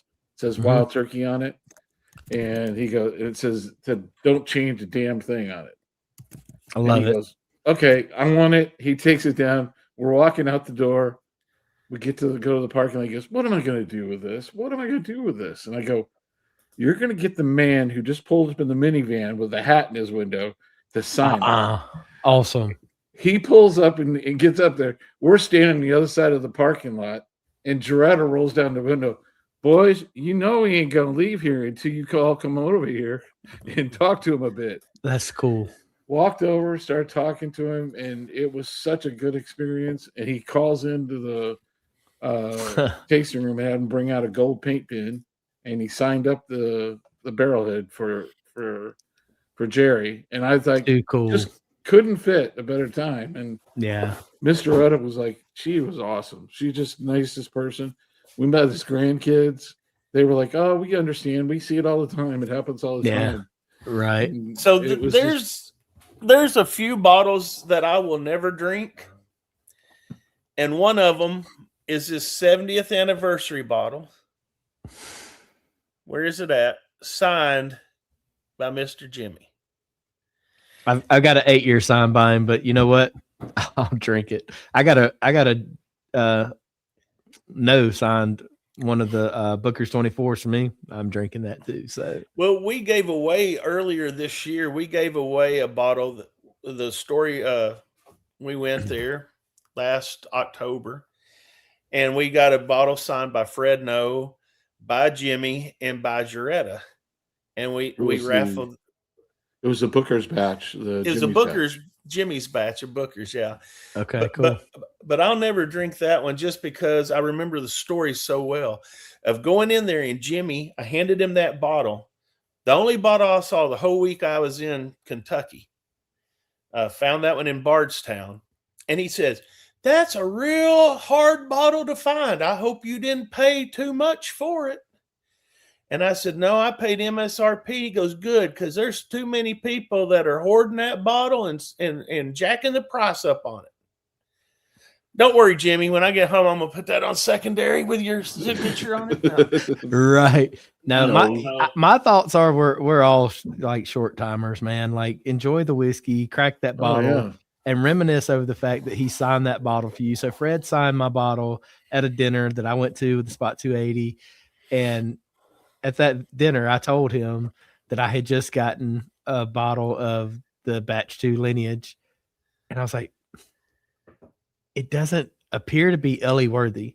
Now I went through a couple more reviews and learned that I was way wrong, but I had tried it 5 times and didn't think that. But it was funny that night because he just kind of gripped me tight on my trap across my shoulder. And he was like, well, you can't like them all, can you? Now he didn't ever say the whiskey was bad. He was just pointing at me like, well, you can't like them all, can you? But I thought that was funny. It was really cool to hang out with him. But I'm very jealous that you guys got to meet Jimmy Russell. That's awesome. Yeah, we've been lucky. It's 2 or 3 times, and it's just You need Brandon. You need to get up there. I do, and just make sure that you get in there and just even if you only get to spend a half a second with the man. I mean, he's such a legend, you know, and he's a good guy. Legend. He's a good guy, and just I mean. I'm not going to lie, Jimmy Russell. I'd love to have Mr. Jimmy on this show. I don't think Jimmy would even know how to turn a computer on. No, but it would be so cool, you know. It would be to talk to him, and we know so many. Like you're talking about connections, we've met so many people through this show. It's great to be able to go to Bardstown and pick up the phone and send a text to someone and say, "Hey, meet us for lunch." You know, but like somebody like Mr. Jimmy, if you had that relationship with him, I don't know. I don't know if I'd be able to control my joy. I'd be like a kid, like Mr. Jimmy. I would love to sip some whiskey with him, man. I really would. That would just be a beautiful thing. But hey guys, it's 9:30. I need to jump off. I've got another phone call that I've got to get on if that's okay. No. I hate to be abrupt, but that's cool. We appreciate your time. No, I appreciate y'all having me on. Thank y'all so much. Like I really enjoyed it. You have a good night, Brandon. And keep in touch. If there's anything ever going on that you're up this way toward Arkansas or Memphis, look us up. Shoot us a text or an email. We'll be glad to meet up with you. Absolutely. We'll do. I appreciate y'all. Thank y'all. Take care. Bye-bye. Roger. Can you hear me, yes. Roger? I can hear you now. Well, Roger, fill in. I'm over here writing some things over here. We're going to spin this wheel, but I've got to put a few more names in here. If you can help me out, buddy. Yeah, definitely. I want to remind everybody we had our pick is available at Buster's, and let me pull up the little graphic. They have our pick available. It's a Buster's. It was a collaboration part of it. They did the second half of that barrel that we did, number 215. And after talking to a bunch of people on different YouTube channels, people are referring to these as by the barrel numbers. So that's the key. Is it's barrel number 215. It's $74.99 with tax. Available at both of the stores, up Highland and East. And then the other thing that they're getting in that I called today about, and they said they would be glad to add it to the Highland store's inventory, is Silk Velvet, both the small batch and the single barrel for that.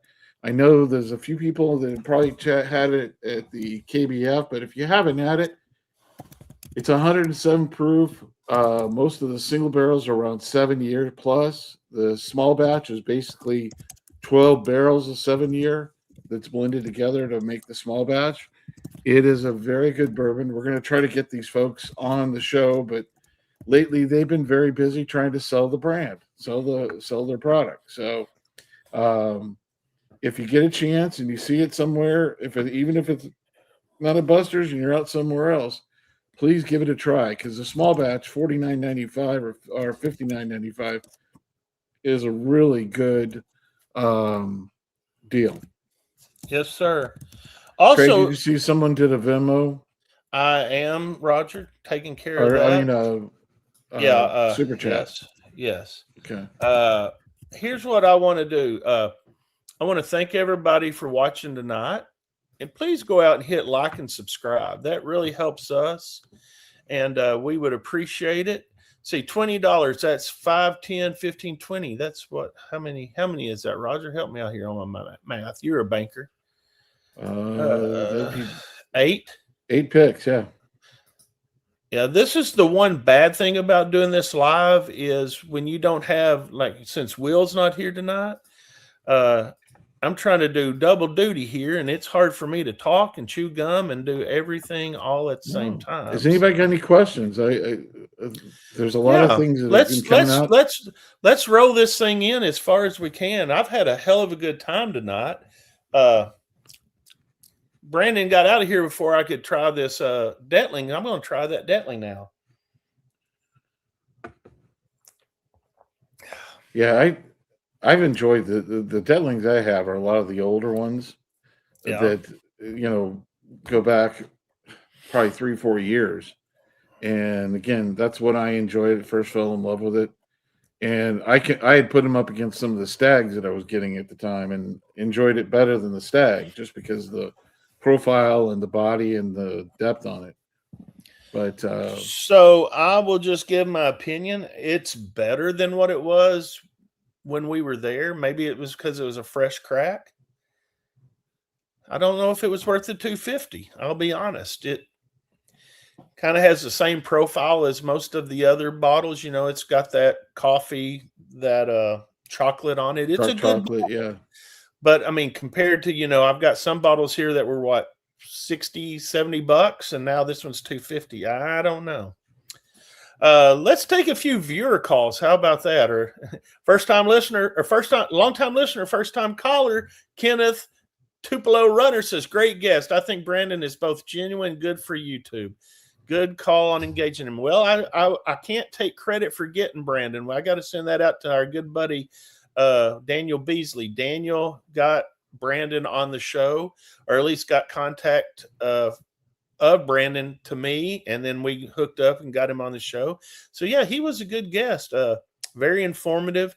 If you guys normally, when Will is on here, we'd have links to his YouTube page and all that, but unfortunately, we just are understaffed and tonight.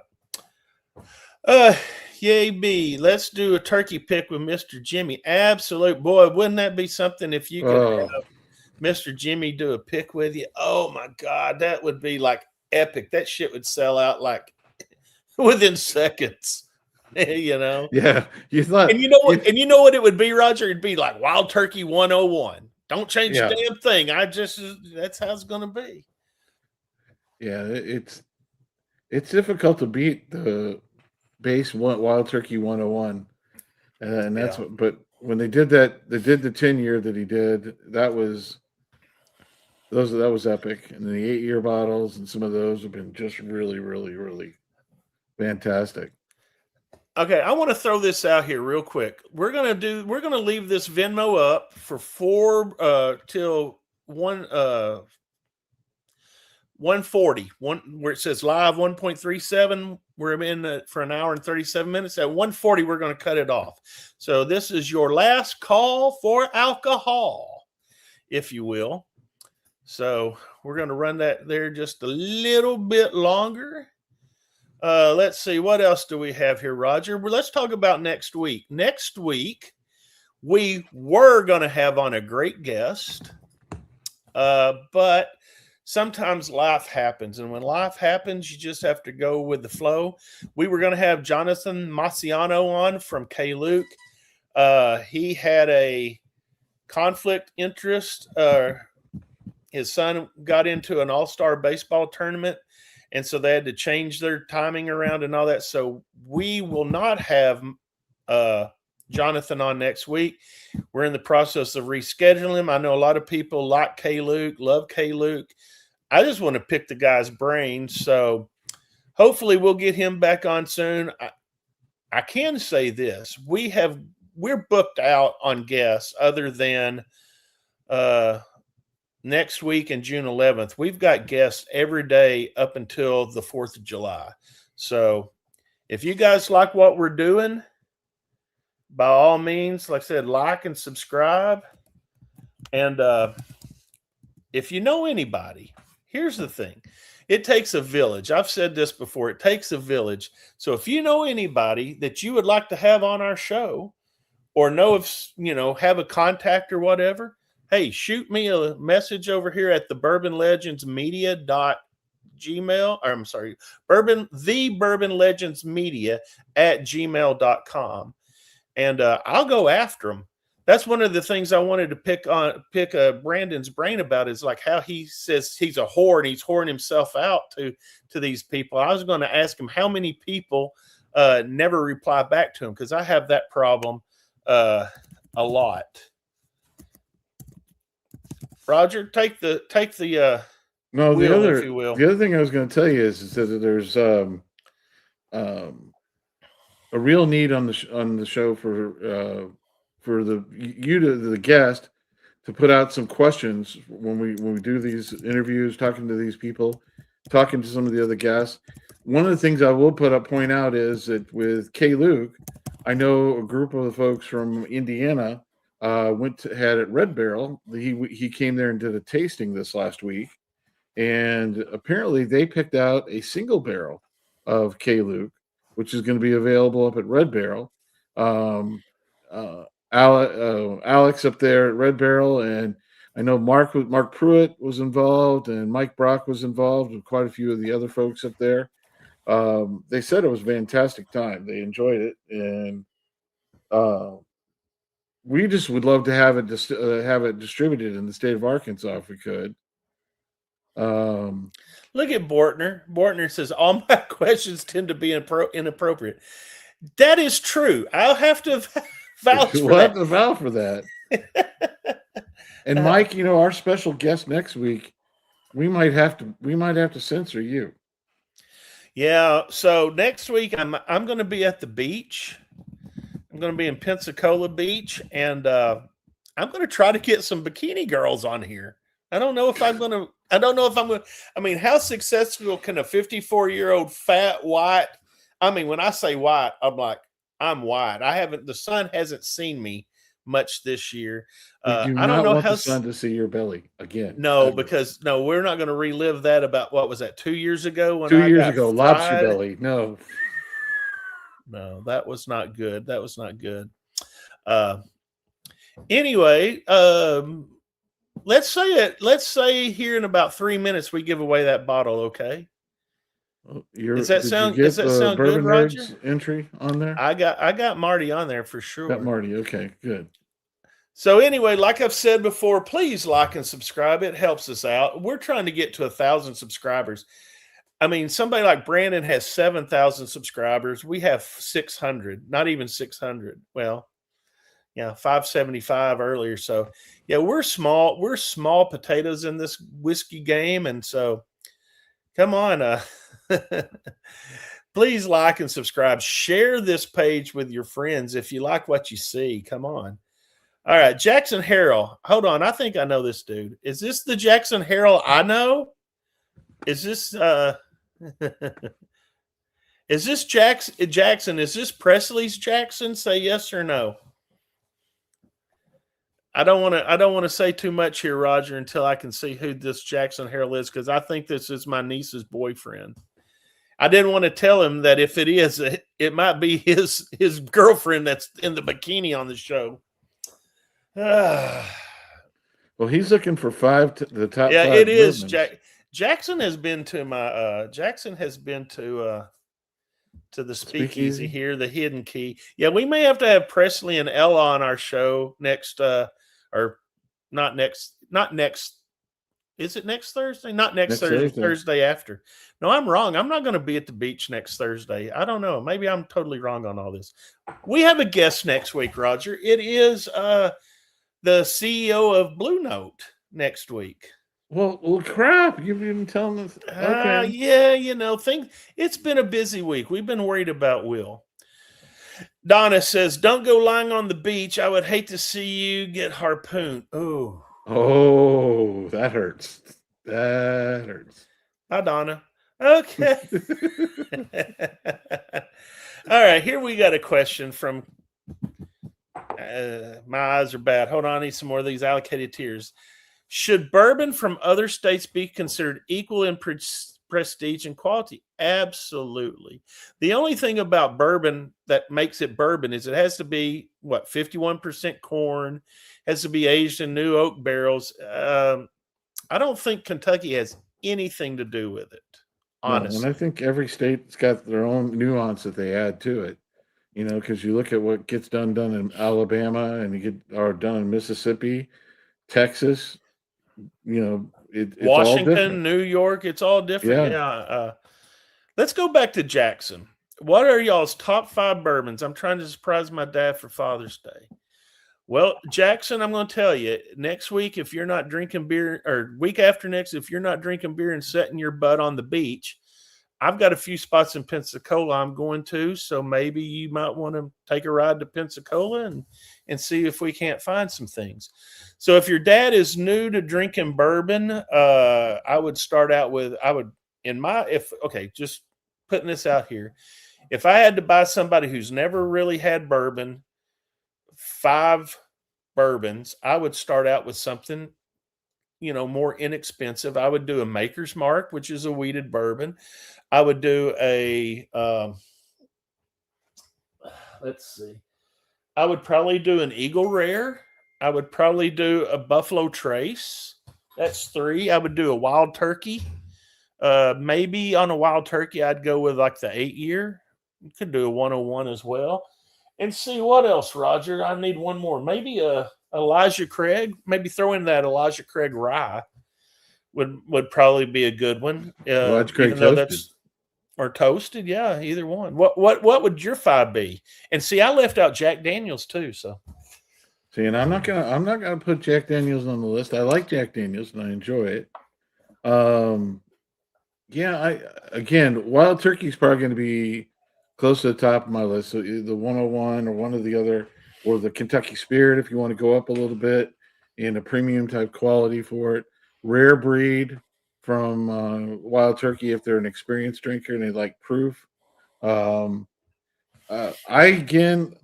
I still get slammed on a lot. I like Weller Special Reserve. I think it fits a profile for a good entry level wheated bourbon for people. It's becoming more available around locally, about $30 to $35. Those are big label type things. well, Marty's got a good one here. Marty says Cooper's Craft. Yeah. That's a lower entry when we say that about money wise, but it's a good bourbon. Mike, Wild Turkey 8-year, Buffalo Trace, Eagle Rare, Russell's 10. Yeah, so that's a step up from just a regular Wild Turkey, and Maker's 46. I think those are all good. Here's one here. Tony says Jack Daniel's Heritage would be a good start. Absolutely.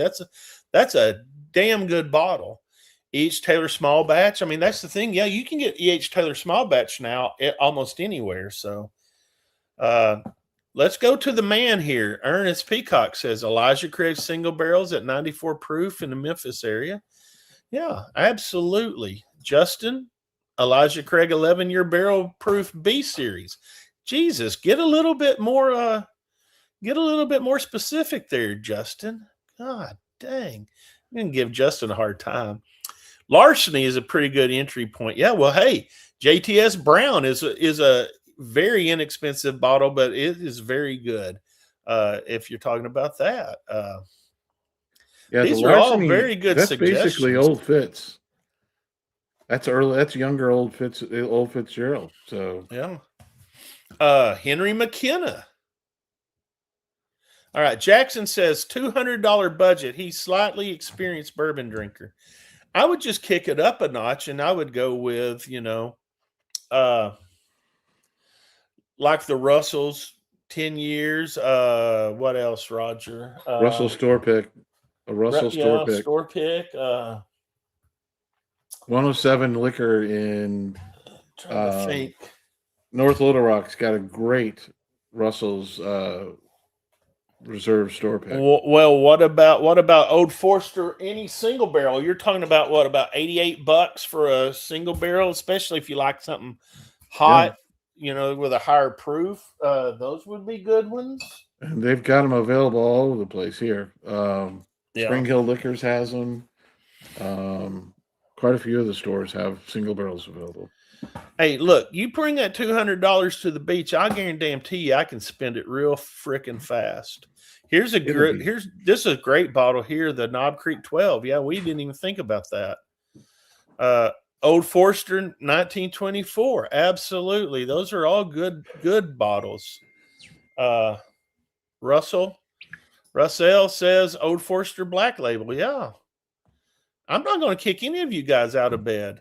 Blanton's Gold Store Pick at 170. Donna is showing that money because she's been spending it this weekend. Princess of Proof, $200 is fabulous for a present. Absolutely. Anybody wants to buy me anything for $200, I'll take it. Redwood Empire Pipe Dream Cast Strength. Now, that's one of Will's favorites, right? He likes the Redwood. Oh, big time.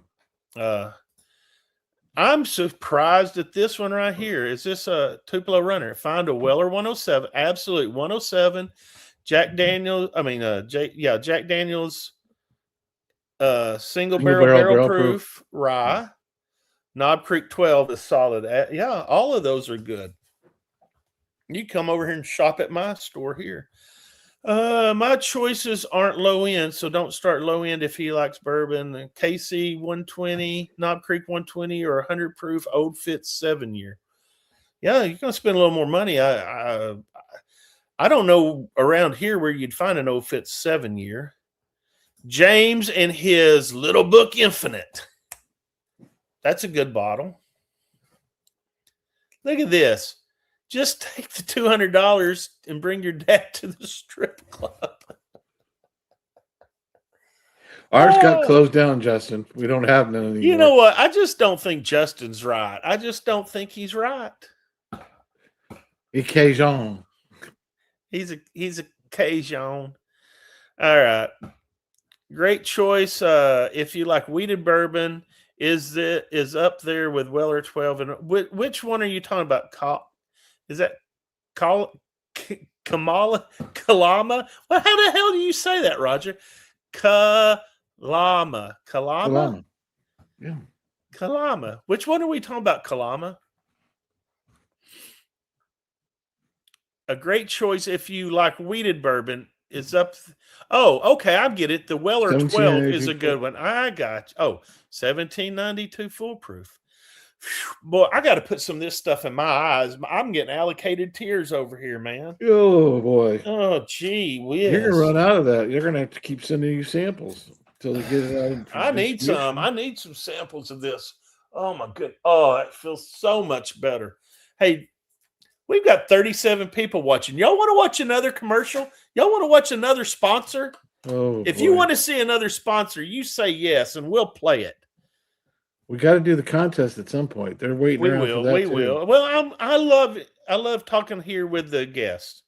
Bring your dad and $200 to Memphis, and we'll take him to some stores to hunt. Oh yeah, Ernest knows a few places over there.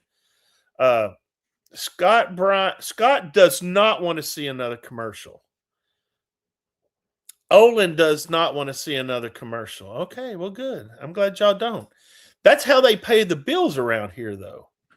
Hey, Matt, what's going on? We've been drinking a little bit of this, a little bit of that. Yeah. And okay. we're looking forward to seeing those double barrels. I need a new cork. I might have a cork problem. Roger and corks just don't get along for some reason. No, I think he's it rough just on them. spins and spins and spins, and it's not a screw cap.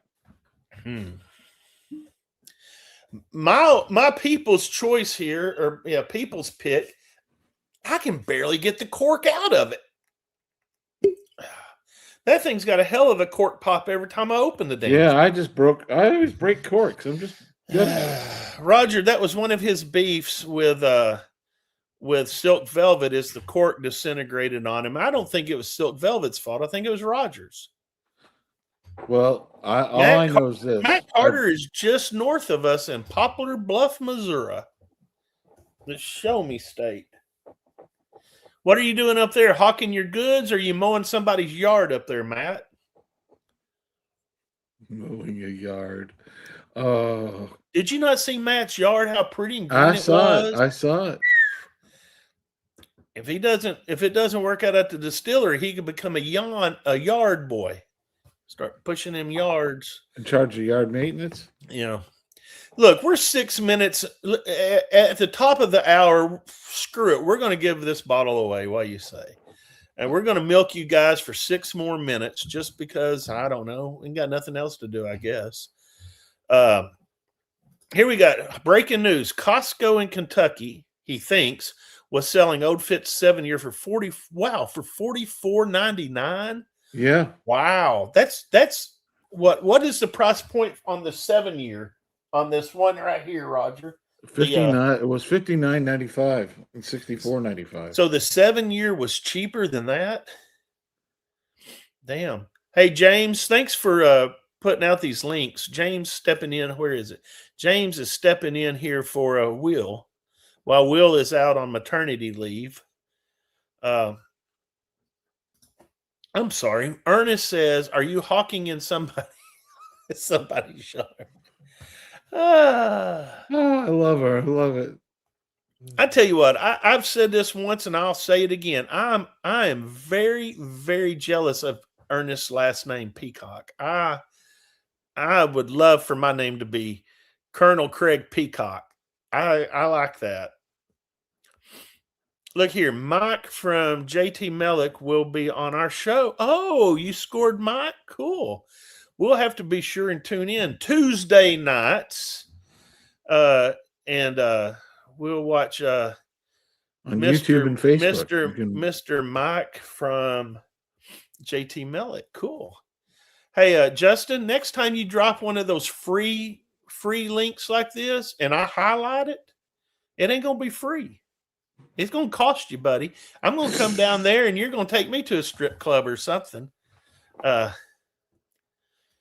Please tell Will the colon removal gets easier. Had yours removed and it will get better with time. Well, we certainly hope so. Like, Will is a very positive guy. One of the things he said is, I don't ever have to get a colonoscopy again. And that's very true. He was smiles for all the nurses, all the people that were working with him. Wasn't grumpy. You know, just a good guy. There's no other word for it. Yeah. And we're going to have a little party when Will gets over all this. Last time Will had his surgery, Roger and Will popped a bottle on top of a parking lot there in Hot Springs. We're going to do it again. This time, though, I think he's going to pop that Russell's Rick House. So, yeah, if you guys want to come to Hot Springs when that happens, it may be several months, but yeah, we're going to go on top of a parking garage somewhere. Maybe we'll get it sponsored. Maybe we can get it sponsored by one of the local, radio stations or something. Look, why is Justin still bringing up that Green Crab whiskey? We never did buy it. We never bought that whiskey. All right, what the hell, Roger? It's 3 minutes early. Let's just do it, okay? Let's spin the damn wheel. You want to? All right. I'm going to share this page. Hold on. Why does it not look pretty? Oh, because it's not where it's supposed to be. Not centered. Hold on. I got to get it up there. All right. We're going to shuffle 1, 2, 3, 4, 5, 6, 7, 8, 9, 10 shuffles. We're going to spin the wheel. If I can figure out where to do it, here we go. And the winner of the Nelson Brothers Madeira is this is not Matt Brock. This is K Brock. So K, listen, and I know your name isn't just a K, but listen, I need you to email me because I will not have your contact information. So go to thebourbonlegends.com, follow the email link, and send me an email. and I will get you that bottle sent out, Kay. All right. Or you can send an email to the Bourbon Legends Media at gmail.com. That's the Bourbon Legends Media at gmail.com. Or find me on Facebook, Instagram, or you can go to this YouTube video when it's over and you could put your address there so everybody in the whole world would know who you are and where you live. Nah, don't do that. I'm just joking. All right. Congratulations, Kay. Be sure and get with me. Absolutely. We will get that bottle. I'll get that bottle sent out to you tomorrow if you get back with me by tomorrow morning. Anyway. Hold on. Hold on. What are we doing? Here. What are we doing? What are we doing, Roger? Trying to put the email address out there. Oh, Roger's doing that. I've had fun, but you know what? I got to go to the bathroom. I got to pee. There it is. The Bourbon Legends Media at gmail.com. That's the hotline, Kay. So congratulations, Kay, on that. Everyone, it has been a pleasure seeing all of you, getting to know some of you new people to the show. Hey, we do this every Thursday, 8 o'clock Central, 9 Eastern. We'd love to have you become legendary, just like we think we're legendary. We're not. We're just regular old people. And who do we have next week on the show? Next week we have. Let me look. Can I look? I believe it's the CEO for Blue Note. It is, but I don't recall his name. But I'm going to pull it up. Just give me 1 second, and I can tell you. This is why we also have cell phones that tell us who our guests are next week. No, I'm wrong. Yes, no, I'm right. Next week we have on Logan Welk, who is the president and COO of Blue Note. So everyone there from Memphis area, Mid-South, tune in next week. We're going to talk Blue Note. We're going to talk about their new weeded product. And who knows what we'll talk about. All right, folks. Good to see you. Remember, like, subscribe, be nice to your neighbor, like Roger. Roger is always nice to his neighbors. He feeds his neighbors' dogs even. Yep. Cheers, folks. Till next time. Cheers, guys. Be legendary. Thanks again for hanging out with us. And we'll see you next week. Goodbye. Pour one more for the stories we've told of barrels and bottles and whiskey gold. From grain to glass, through fire and flame, every pour's got a legend's name.